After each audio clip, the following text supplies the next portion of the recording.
అనేది కూడా మనం వేచి చూడాల్సిన పరిస్థితి కనబడుతుంది. ఇక దీంతో పాటుగా ఇంకొక అంశం ఎస్ఎల్బిసి.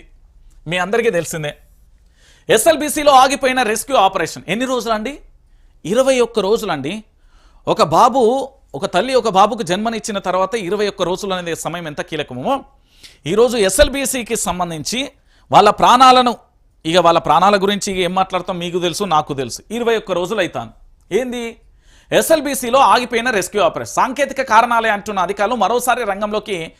క్యాడ్వర్ డాగ్స్ 21 రోజులకు చేరిన టనెల్ ఆపరేషన్. ఎస్ఎల్బిసికి 21 రోజు శుక్రవారం సహాయక చర్యలు కొనసాగాయి. అయితే పలు సాంకేతిక సమస్యలతో రోబో రెస్క్యూ ఆపరేషన్ ఆగిపోయింది. చివరికి 50 మీటర్ల వద్ద ప్రమాదక పరిస్థితులు ఉన్నాయని రెస్క్యూ ఆపరేషన్లో పాల్గొన్న సిబ్బంది చెప్తున్నారు. మృతదేహాల గుర్తింపు కోసం మరోసారి డాగ్స్ను రంగంలోకి దింపనున్నారు. అటు టీబీఎం శిథిలాల కట్టింపు ప్రక్రియ వేగంగా కొనసాగుతుంది.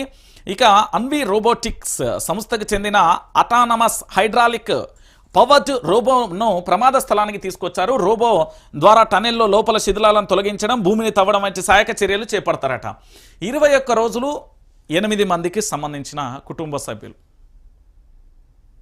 మా ముఖ్యమంత్రి యనుమల రేవంత్ రెడ్డి గారు కానీ, మా మంత్రులు కానీ, మా ఎమ్మెల్యేలు కానీ, సభ కానీ జరుగుతున్నది కదా.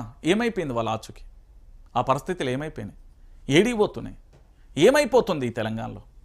పరాయి రాష్ట్రం కోసం, పొట్టకొట్టి కోసం వచ్చి ఇక్కడి ప్రాంత బిడ్డలకు నీళ్ళు ఇచ్చేందుకు తన ప్రాణాలనే విడిచిరు. ఎంత ఘోరమైన విషయం ఇది! ఇప్పటి వరకు కూడా జరిగిన పరిస్థితి కనబడుతుంది. ఇక ఏం చేద్దాం మీరు ఒక్కసారి ఆలోచించాల్సిన పరిస్థితి కనబడుతుంది. ఇక దాంతోపాటుగా మరొక అంశాన్ని కూడా చూద్దాం. తెలంగాణ యావత్తు సమాజం కూడా ఇది చూడాలి. ఎందుకంటే ఇప్పటి వరకు జరిగిన అంశం మరొకటి అయితే, ఇంకొక అంశాన్ని కూడా మనం చూసే ప్రయత్నం అయితే చేద్దాం. ఇక ఇక్కడ చూడండి, రాజకీయ విశ్లేషణ.